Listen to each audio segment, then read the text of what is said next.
Hello mga momshies, popshies.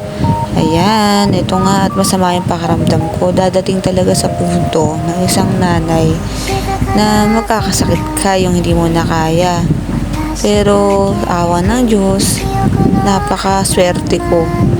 Ayan kahit galing sa trabaho, ayan nagluluto pa rin siya kahit hindi niya kaya magluto. Pero ginagawa pa rin niya. Siyempre, nakikita niyang nahihirapan ako. Kaya super blessed ko kay Lord kasi napakabait. Although mainitin ang ulo at saka mas madadaki sa akin. Pero napakamaalaga sa pamilya. O, ayan.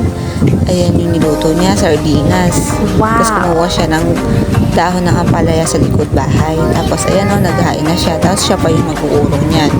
Salamat Daddy. Sana hanggang sa pagtanda, ganyan tayo. Maalaga ka at saka hands-on ka sa atin, lalo na sa mga bata. Salamat, tinutulungan mo ko lagi.